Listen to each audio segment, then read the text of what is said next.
Hello and welcome to Whimsy Creek Art. Alright, in today's video, this is episode 2 of our basics of paint pouring. And this is how to mix the paint. And so this is just for this series. We're going to use this 24-piece Craft Smart paint, but we're only going to use a few colors. So I'm going to set those all aside. And so here is the list of 24 colors here. And so this series, Basics of Paint Pouring, I'll be doing a whole bunch of techniques. So later we'll mix up some of those other colors. But for now, we're just going to mix a few. So you can mix them in bottles like that, or you can mix them in cups with like a popsicle stick. And episode 1 was the supplies list, and I will link that in the description. So I like to mix mine in bottles. I get these bottles at the Dollar Tree, 2 for $1, and you can mix them up and it lasts a long time. So we're going to use purple, bright blue, island blue, light yellow, apple tart,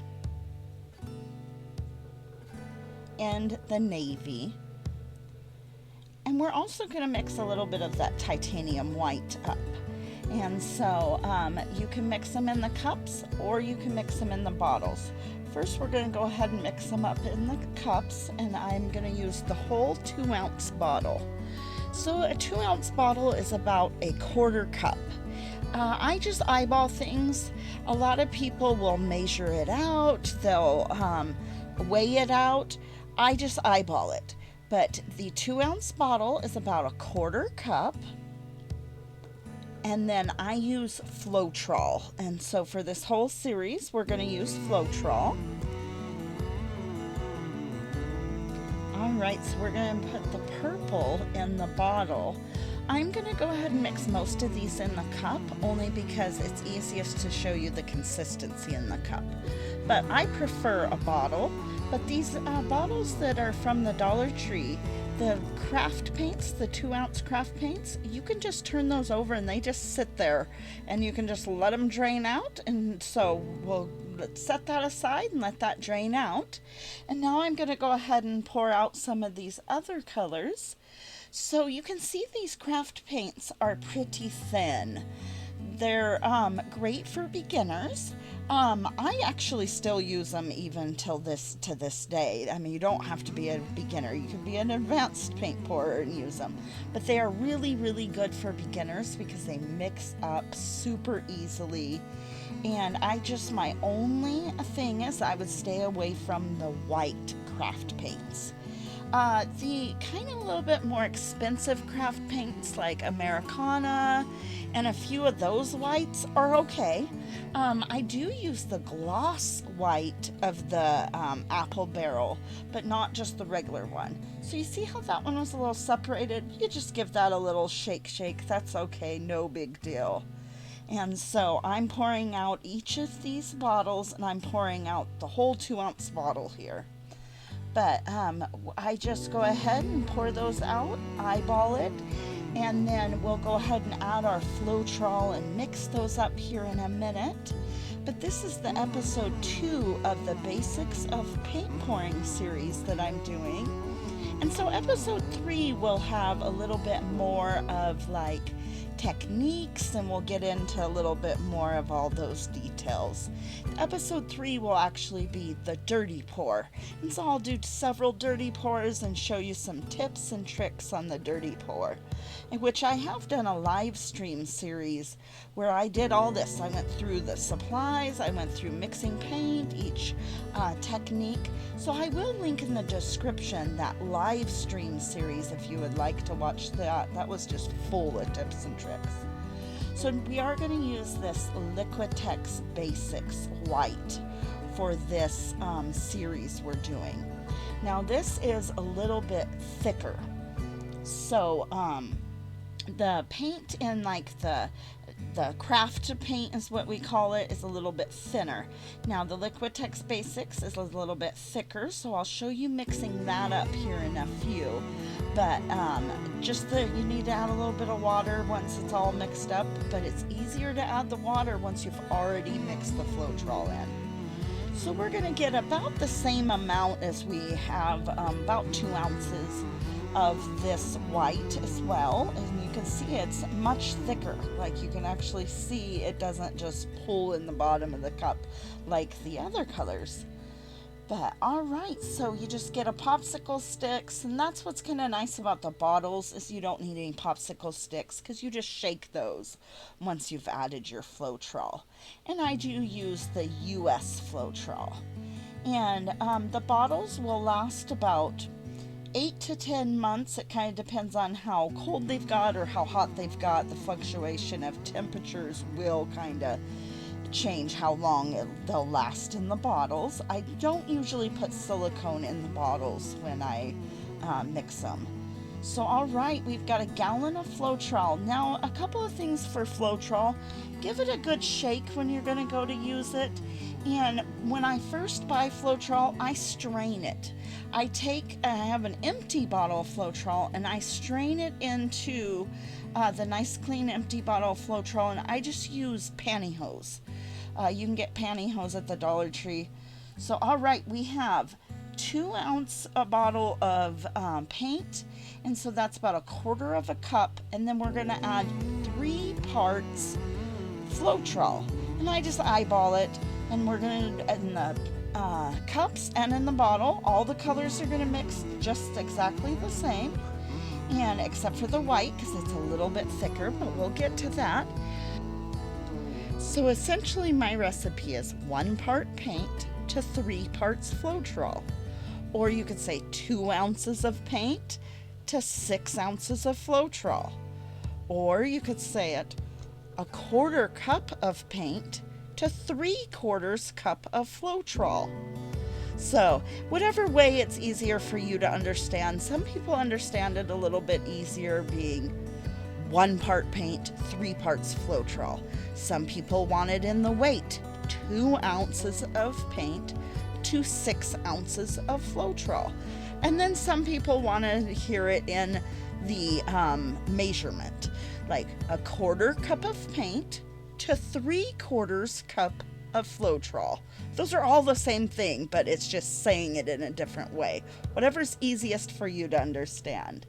So alright, we have the white. It's a little bit thicker. So we put 1 part paint, 3 parts Flotrol, and then we mix that up. And then once we have that all mixed up, I'm going to kind of feel how I'm going to show you in just a minute, running it off the end of the popsicle stick and what that looks like, what consistency you're wanting. So I would say about 80-90% of paint pours, different techniques, have the same consistency.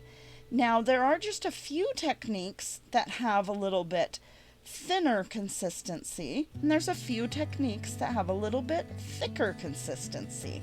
For instance, a Dutch pour or blown pour will have a little bit thinner consistency. So once you've mixed, and then you kind of scrape the sides, make sure you scrape the sides, you get all the way down to the bottom, and then you let it just kind of run off the end of your stick, and you can kind of see it bead across the top, and it runs real well right off the stick.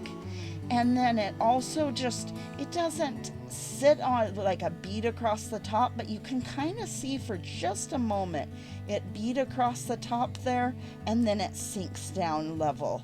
So that's kind of what you're looking for, it to flow off real nicely off the popsicle stick. Notice I put the popsicle stick back down in it and didn't hold it up straight. So the popsicle stick fell to the side. And so that's what you're looking for. So now you're going to shake up your bottle, And so if you shake the bottles, just make sure that you shake them up each time you use them. And I like to shake them an hour or two ahead of time before I use them because it can separate inside the bottles. But I shake them up and I mix paint in these and let them long term for a good, I don't know, 8-9 months. I have no problem with having these last in there, but I do not put silicone. And so here's the white, and I'm going to show you how it's going to be a little bit thicker. So it's easiest to just mix the white or the paint. Anytime you're going to use any of the tube paints or the medium body paints, they're a little bit thicker. So you're going to mix your paint and your Flotrol in and mix that all together and see what kind of consistency you have, and then you're going to add your water. It's just easier to do that way. If you add your water to your paint, it'll kind of clump and be hard to mix into the Flotrol. So just mix up your paint and Flotrol like you normally would, but see how it did not run off the stick like the other one? So I'm going to use water. I use distilled water, but you can use tap water if you're not going to store it. Now, if I'm going to store it in the bottles long term, I'm going to want to use a good bottled water, distilled water. So notice I just eyeballed it, but I put like a half a teaspoon. It's much easier to put a little bit and have to mix it, and then a little bit more and have to mix it, than you put too much and then you're stuck with it too thin. So I mixed in that half a teaspoon and I'm like, oh, I need to put in a little bit more. So now I'm going to put in another about half a teaspoon to 3/4 teaspoon. But see how it runs off the stick on this blue one really nice and easily. Well, let's show. It runs off the stick real easily on this blue one. But the white one, not quite. It's just slightly thicker. Now you want all your paints the same consistency. So, all right, I'm going to add just a little bit, about half a teaspoon more of water to the paints, to just the white color. And that's real easy to have a little bit of water in your squeeze bottles, and then you can add a little bit of a time. And so you just mix, mix, mix. Sometimes your wrist kind of gets hurting after a while after mixing all these paints. But all right, episode 3 will be a dirty pour. And so these are the colors I'll be using for episode 3, 4, 5, and then we'll run out of paint by then. But I'm going to tell you how much paint you're going to use for each size canvas and everything. All right, see how that runs off there quite a bit better. So that's what you're looking for, it to kind of bead across the top but fall, sink in there real well. Kind of the consistency of like a crepe batter or like warm honey. But that is for about 80-90% of your paint pours. So say if you want to thin it down, you just thin it down by putting more water. And then if you want to thicken it up, you're going to put Liquitex gel medium. Just a little bit goes a long way, and that can thicken your paint. But this is the right consistency you're going to want for majority of your paint pours. So all right, after mixing all those, I'm worn out. So now episode 3 will be actually pouring.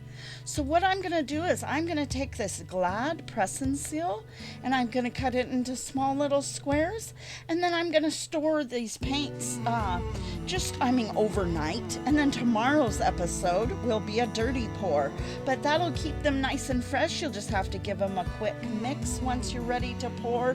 But sometimes it's even best to mix them ahead of time and let the air bubbles kind of float to the surface. But thank you so much, and episode 1 supplies list will be linked down below, and episode 2 is right here. Episode 3 will be dirty pour, and I will link in each of the videos for this series. I will link all the videos in the description. So thank you so much for watching, and have a great day.